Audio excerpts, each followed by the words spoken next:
Sergio, it's 3:47 a.m. I've noticed you've been in the bathroom for 47 minutes. Would you like me to call 911? Or are you just scrolling through Facebook? Wait, what? No, Alexa, stop. Understood. Ordering industrial quantities of toilet paper and sending notification to your mother. Alexa, do not say nothing to my mom.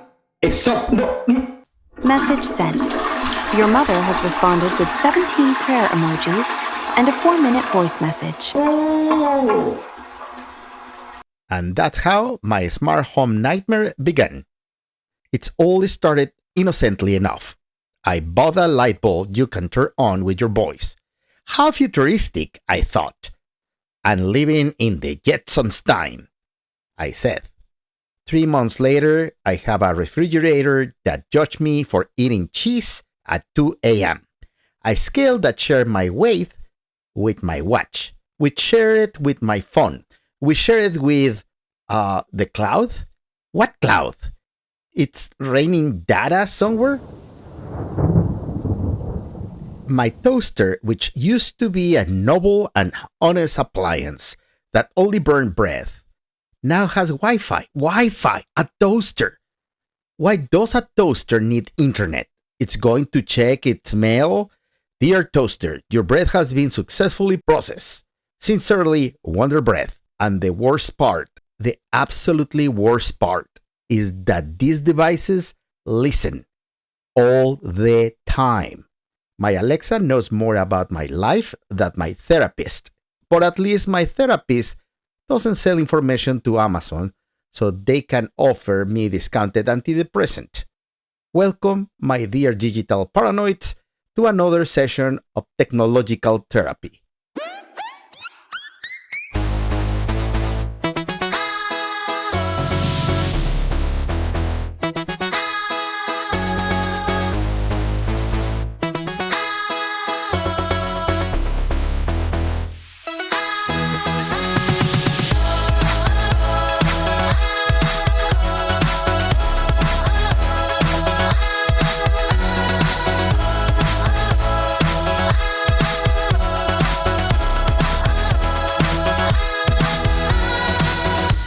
Welcome to Behind the Digital Curtain, the podcast where technology speaks human.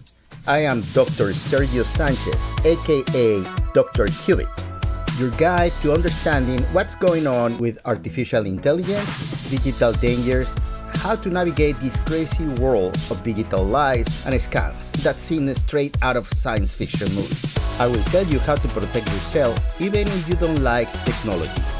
And well, let's start with the show. Welcome to Behind the Digital Curtain.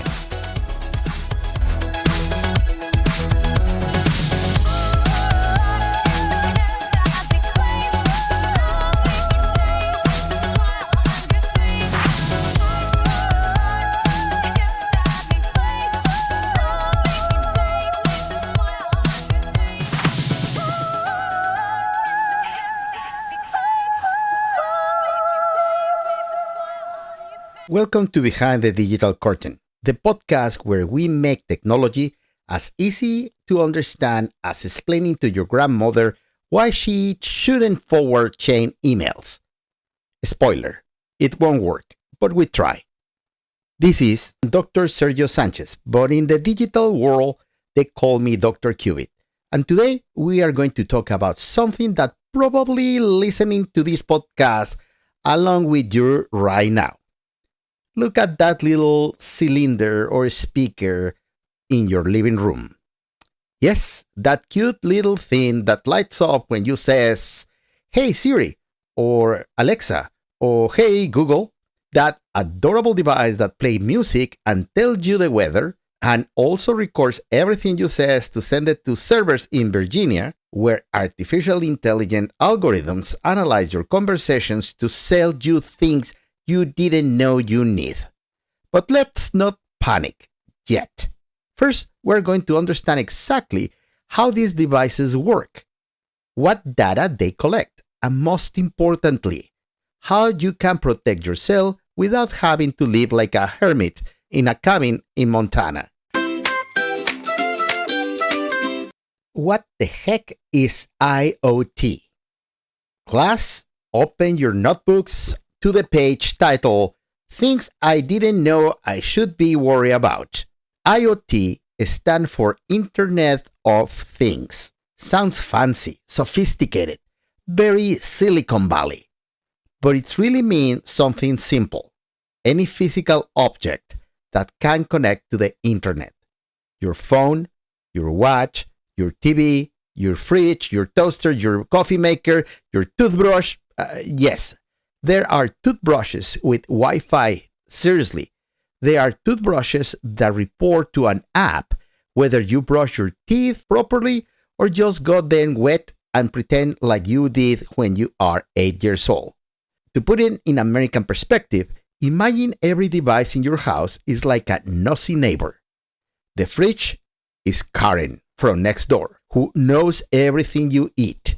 The TV is that guy Bob, who knows everything you watch. Alexa is like the neighbor who always has her window open and hears all your conversations. And all these noisy neighbors have internet access and can share information with each other and with others. Let's start with the facts, real facts. Real fact number 1. According to IoT Analytics, by 2024, there are more than 16.7 billion connected IoT devices in the world. By 2030, will be over 29 millions. That's almost 4 devices per every human being on planet Earth. Real fact number 2. A Princeton University study found that 72% of IoT devices share data with third parties, completely different from the device manufacturer. Your smart toaster is literally sharing information about your breakfast habits with companies you have never heard of. But here is the concerning part. Real fact number 3. According to security company Palo Alto Networks, 98% of IoT device traffic is unencrypted. Let me translate that. Imagine every time your smart fridge tells the internet that you opened the door at 2 a.m. for leftover pizza and is shouting in Times Square with a megaphone for everyone to hear. The problem is that most of these devices were designed with convenience in mind, no security. Manufacturers wanted to get products to market quickly, want them to be easy to use, wanted them cheap. Security was, at best, an afterthought. Like when you build a house and at the end you says, "All right, put a lock on the door." Ladies and gentlemen, the story of Samsung Family Hub 4-door smart refrigerator with touchscreen and Wi-Fi connection. And its owner, Bob from Ohio.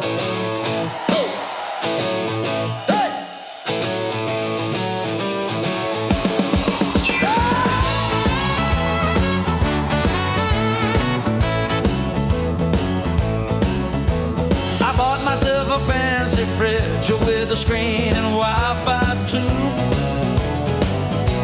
I thought I'd be so modern now, but that fridge had done me blue. It tells me when the milk is low, it knows the ham's expired. But it also tells Samsung about everything I've desired. Oh, smart fridge, why you gotta snitch on me? I just wanted some cold beer, not surveillance for free. Oh, smart fridge, connected to the net.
How Alexa, Siri, and Google Assistant work.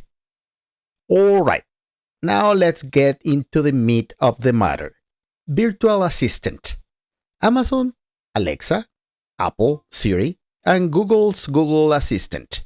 And there is Cortana from Microsoft, which basically died, but nobody has the heart to tell her. How do these devices work? I'm going to explain it in a way that even your uncle, who still uses AOL, can understand. Step 1. The magic word. These devices are in a state called passive listening. They are constantly, and I want to emphasize this, constantly analyzing the sound around them, looking for their wake word. For Alexa is Alexa, or Amazon, or Echo.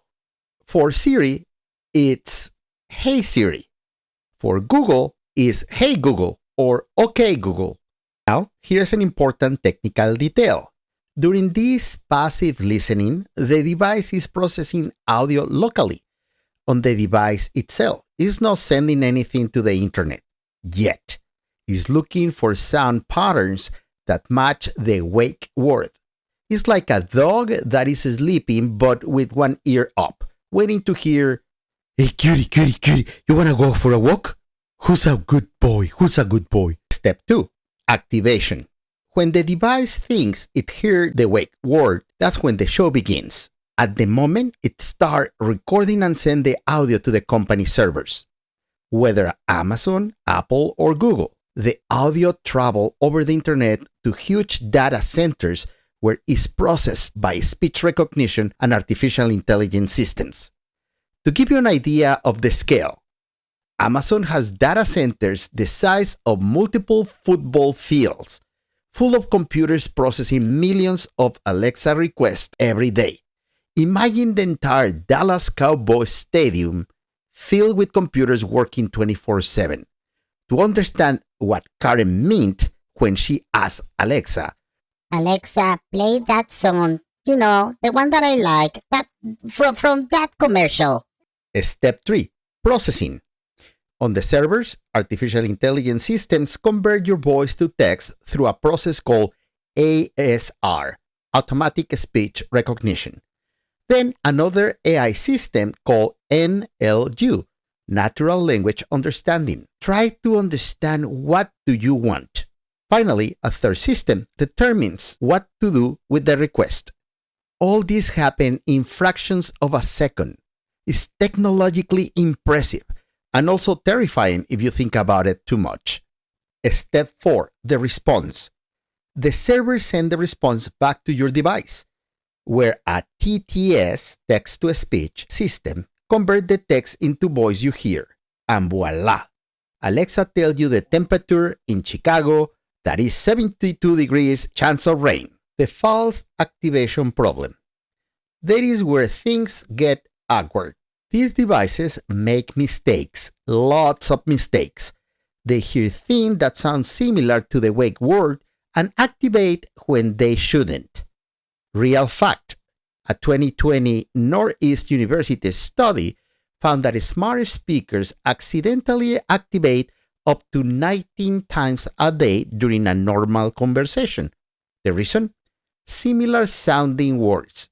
Alexa can be confused with "I'll ask her," "election," and even certain tones in music. Siri activates with "seriously," "serious," or even certain musical tones. And every time they activate, even by mistake, they record and send audio to the servers. Even more uncomfortable fact, in 2019, Bloomberg revealed that Amazon employed thousands of people around the world to listen to Alexa recordings. Yes, real humans listening what people tell their virtual assistants. Amazon said it was to improve the service. Employees reported hearing everything: intimate conversations, family arguments, and in some cases, what appeared to be criminal activity. And now, a message from our sponsors. Tired that your smart home knowing all your secrets? Fed up with Alexa judging your life decisions at 3 a.m.? We got the solution. Guard AI 3000. The only device that listens to your devices that listen to you. Guard 3000 is a smart device that monitors all your other smart devices, so you will know exactly who's spying on you and when. It's like having a spy that spies on your spies. Spyception.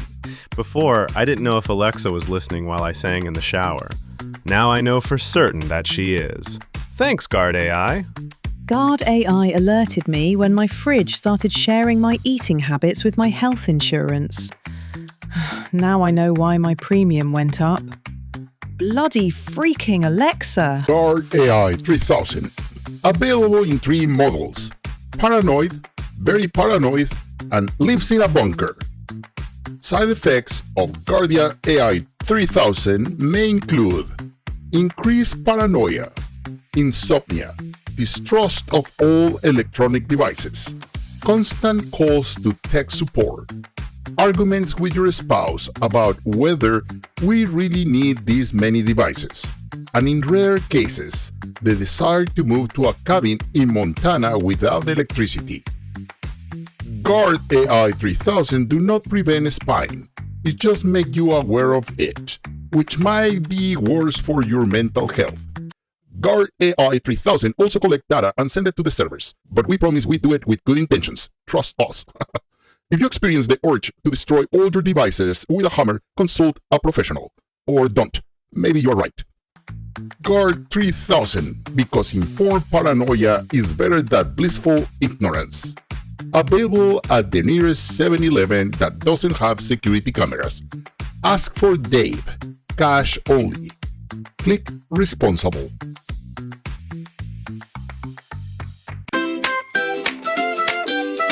They spying on me? What is the honest answer? The moment of truth has arrived. The question everyone wants answered. Are my smart devices spying on me? And the answer is complicated. Let me give you the honest 3-part answer. Part 1. Technically, no, but also yes.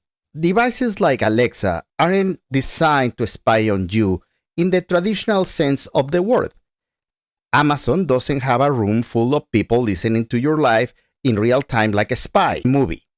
Well, we already seen they do have people listening to recordings, but not in real time. That's different, right? Right? What they do is collect a massive amount of data about you, not to spy on you, but to do something much more valuable to corporations, to sell you things. Amazon want to know what music you listen so they can recommend more music and sell it to you. They want to know what products you mention to show you ads. They want you to know your routines to make you more dependent of their services. It's not espionage in the classic sense. It's something experts call surveillance capitalism. Part 2. The history is real. Every interaction you have with this assistant is recorded and stored. And when I say record, I mean actual audio of your voice. You can go right now to your Amazon, Google, or Apple accounts and listen to recordings of yourself talking to your devices. Real fact. A security researcher named Sean Gallagher discovered in 2020 that his Amazon Echo had accumulated more than 5,000 audio recordings over a 2-year period. Many were accidental activations that capture private conversation. Part 3. The hacks are real. This is where things get truly concerning. These devices can be hacked, and they have been. Real case 1. In 2019, security researchers demonstrated they could hack an Amazon Echo using a laser. Yes, a laser. They could send commands to Alexa from up to 360 feet away by pointing a laser through the window. The virtual assistant interprets variations in light as voice commands. Real case number 2. In 2020, a vulnerability was discovered in Alexa that allowed attackers to install malicious skills, that is, Alexa apps, that could continue listening even after the user thought the interaction was over. Real case 3. In 2021, researchers at Cambridge University demonstrate it was possible to use ultrasound, sounds humans can't hear, to give commands to virtual assistant. Your Alexa could receive instructions from an attacker without you hearing anything at all. And the biggest problem, unlike your phone or computer, these devices rarely receive security updates. Many IoT device manufacturers, especially cheap ones, simply abandon products after selling them. Your $30 Chinese security camera probably has known vulnerabilities that will never be fixed. What do they know about me? Now let's talk about the uncomfortable question. How much do these devices know about you? The short answer? Probably more than you think. Amazon Alexa knows everything you asked or requested with exact date and time. Your voice well enough to distinguish you from other family members. What music you listen and when. What product you search for or bought. Your daily routines. What time you wake up, what time you turn off the lights. Who live with you and who they are if they set up voice profiles. Your exact location. What other devices you have connected. The history of your thermostat, locks, cameras, and any other connected devices. Google Assist knows all that plus your entire Google search history, your Gmail emails, your calendar, your historical location, where you have been over the past years, your photos, if you are using Google Photos, what videos you watch on YouTube, your contacts, basically your entire life if you use Google services. Apple Siri, in theory, knows less because Apple has made privacy a central part of their marketing. They process more things locally on the device, encrypt more data, and promise not to sell your information to advertising. But they also collect data. They also had employees listening to recordings, and they also had security vulnerabilities. Chilling fact, in 2018, a man in Germany requested all the data Amazon had about him. Under European privacy laws, GDPR, Amazon has to comply with that. Amazon accidentally sent him another person's data. He received 1,700 audio files from a complete stranger, including intimate conversations, daily habits, and personal data. This proved two things. One, Amazon has a lot of information about each user. And two, they can't even handle it properly.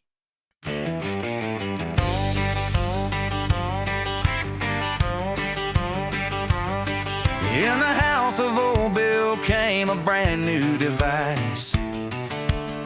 It was Alexa from Amazon, and it seemed pretty nice. At first it was helpful, played his favorite songs. But Alexa listens to everything in records all day long. Alexa, Alexa, you little cylinder of doom. You might need confession at the church across the rooms. Alexa, Alexa, how pretty you do glow. But everything you're hearing goes straight to Jeff Bezos. Oh, Martha asked for recipes for her Sunday pot roast. But clever old Alexa reported her died coast to coast. Now her health insurance went up $1,000. 'Cause they know that Martha eats bacon every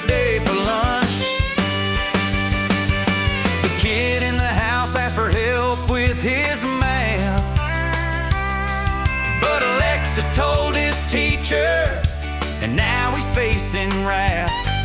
Your son uses Alexa to do all of his homework. Now the poor kid's grounded, no TV, no Nintendo perks. Alexa, Alexa, we're gonna pull your plug. You got us all so worried, we're going off the grid shrugs. Alexa, Alexa, back to my song you go. I'd rather have an old radio that ain't tracking what I know. Yee-haw for privacy.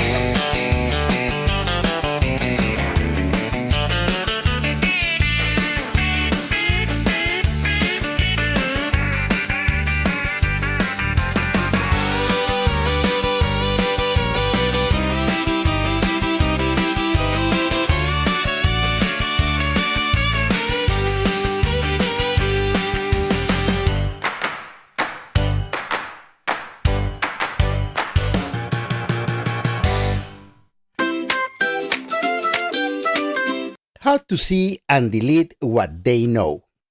All right, time to get practical. I'm going to teach you exactly how to see what this device have recorded about you and how to delete it.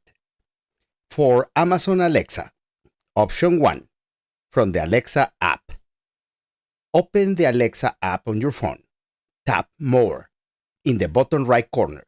Go to Settings. Tap Alexa Privacy. Select Review Voice History. There you will see all the recordings. You can listen to them, yes, listen to your own voice asking Alexa to play 80s power ballads at 3 a.m. You can delete individual recording or all from a specific period. Option 2, from the web. Go to amazon.com/Alexa-privacy. Log in. We'll have the same options here. Recommended settings. In Alexa Privacy, turn on Automatically Delete Recordings and select to delete after 3 months or 18 months. Choose whatever you want.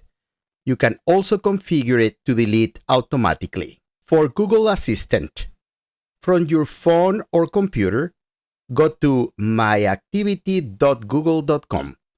Log in with your Google account. In the left panel, select Voice and Audio Activity. You will see all recordings of your Google Assistant interactions. You can listen to them, delete them individually, or delete everything. Recommended settings. Go to myaccount.google.com, then Data and Privacy, then Web and App Activity. There you can configure Google to automatically delete your activity after 3, 18, or 36 months. For Apple Siri, Apple has improved a lot on this. Go to Settings on your iPhone or iPad, tap Siri and Search, tap Siri and Dictation History. You can delete all history. In more recent versions of iOS, Siri processes many things directly on the device without sending them to Apple, but I still recommend checking the settings. In a world where every device listens, where every light bulb has opinions about your life, where your toaster shares your secret with multinational corporations, find peace. Introducing the Faraday Cage Deluxe for Home. It's a complete room covered in copper mesh that blocks all electromagnetic signals, Wi-Fi, Bluetooth, 5G, Alexa telepathy, everything. I enter my Faraday Cage Deluxe and I can finally talk trash about Jeff Bezos without fear of retaliation. It's like a vacation, but in my own home. Faraday Cage Deluxe comes in 3 sizes: individual for paranoid singles, family for paranoid families, and complete bunker for when things get really bad. Includes thermal insulation, manual ventilation system, because electric ones also listen, and a library of printed books because, let's be honest, your Kindle is also spying on you. The Faraday Cage Deluxe may cause lack of cell signal. That's the point. Loss of contact with the outside world, development of additional conspiracy theories, marital problems when your spouse can find you, and in extreme cases, the certainty that you were right all along. We are not responsible if you discover you really were being spied on and enter an existential crisis. The Faraday Cage Deluxe do not protect you against spies who are already physically in your house, like your mother-in-law. Consult your therapist before making the cage your permanent residence. Faraday Cage Deluxe, because electromagnetic silence is the new luxury. We don't accept orders online because obviously we don't trust the internet. Send a carrier pigeon or Morse code. Be responsible.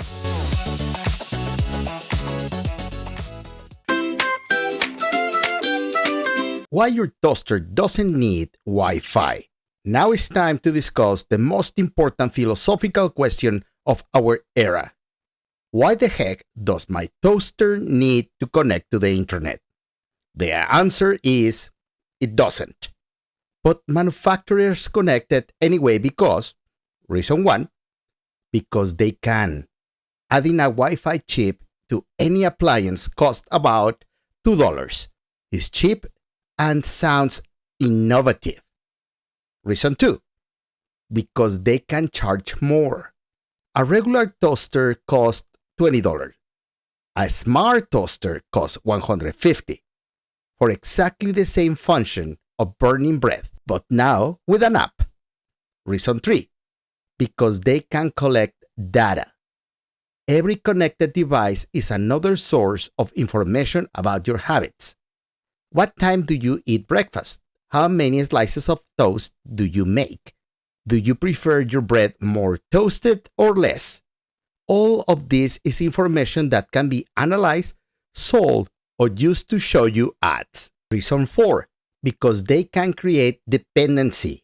If your toaster depends on an app to work, and that app depends on the company's servers, what happens when the company decides they don't want to maintain those servers anymore? Your $150 toaster become a very expensive paperweight.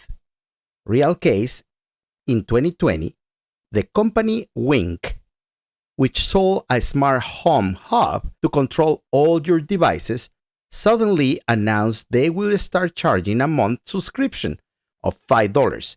If you didn't pay, your device will stop working.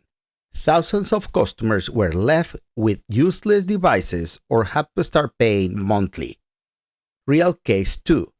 In 2016, Nest, owned by Google, remotely deactivated all Revolve devices, a smart home hub they had acquired. Customers who pay up to $300 for the device were simply left with a very expensive paperweight. Now, this is my rule. Before buying any smart device, ask yourself these questions. Will this device work if the internet goes down? If the answer is no, think twice. Do you need your toaster to send notifications to your phone, or do you just need to toast bread? Do you need your coffee maker to connect to the internet, or do you just need to make coffee? Do you need a toothbrush with Bluetooth, or do you need... you got it. Alright, time for the practical section. Today, I'm going to give you concrete recipes to protect your smart home. Take notes, and better yet, ask Alexa to take notes. Just kidding. Don't ask Alexa anything. Recipe number 1, the 15-minute audit. Time, 15 minutes. Difficulty, easy. Ingredients, your phone and a notebook. Instructions. Walk around your house with your phone. Open the list of devices connected to your Wi-Fi, usually in your internet provider's app, or by going to your 192.168.1.1 in your browser. Sometimes could be 192.168.1.0 or 192.168.0.1. Write down all the devices that appear. For each one, ask yourself, does this device need to be connected to the internet? If the answer is no, disconnect it from the Wi-Fi.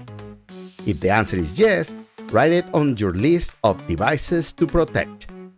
Recipe number 2, the password change.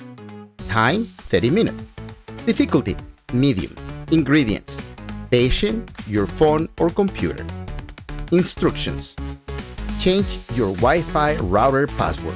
The default password can be admin123 or the one on the sticker.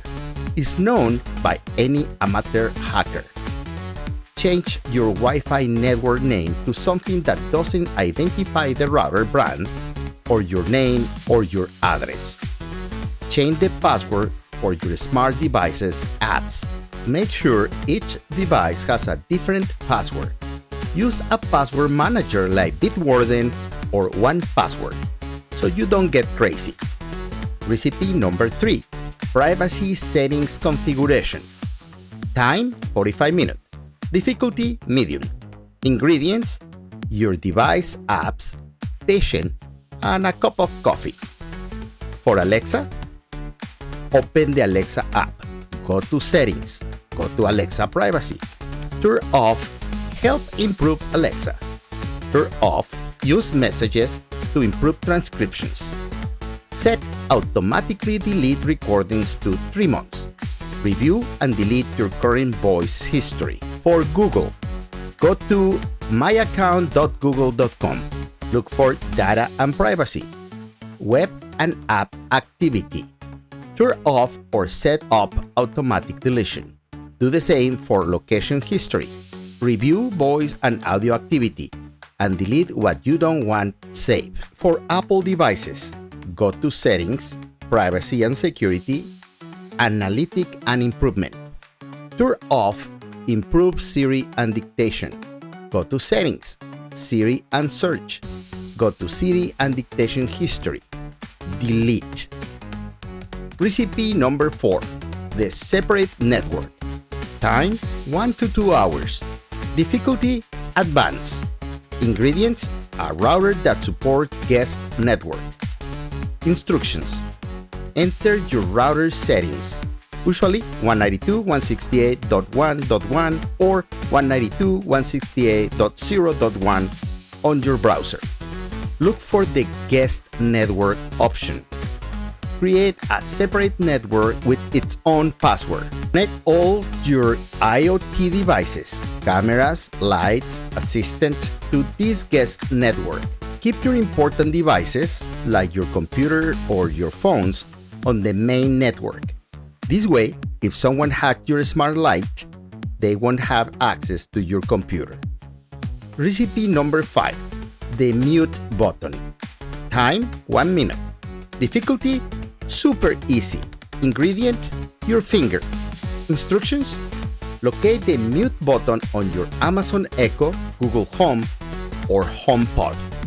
Press it when you are going to have a private conversation. Remember that the mute button physically disables the microphone on most devices. For a very private conversation, simply unplug the device or take it out of the room.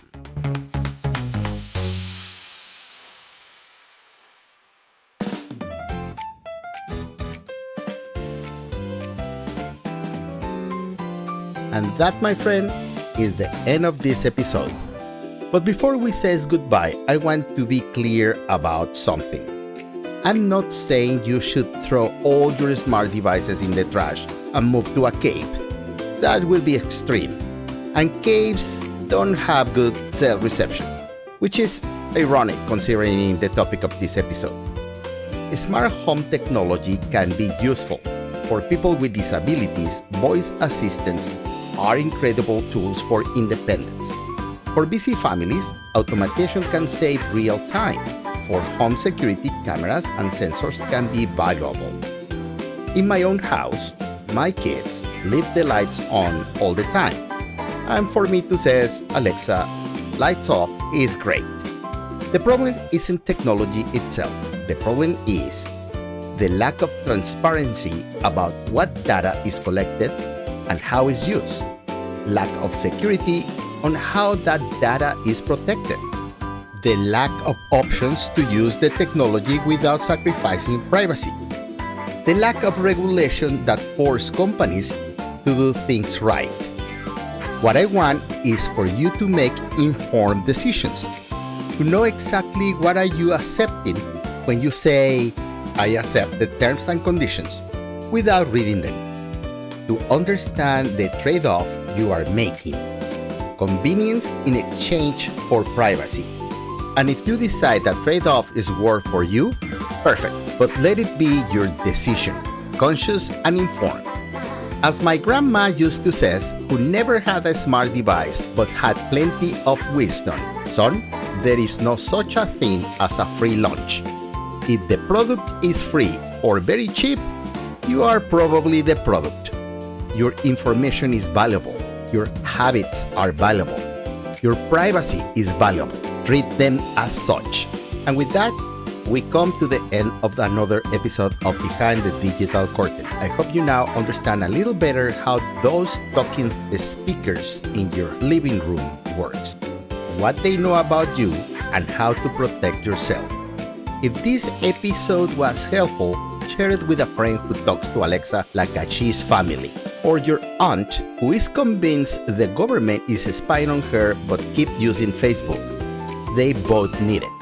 Remember, in the digital world, informed paranoia is simply prudence.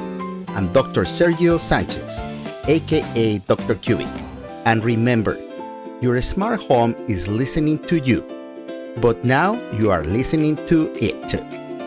Until next episode. Dr. Cubit, I have recorded this entire podcast. Would you like me to share it with Amazon? Alexa, stop.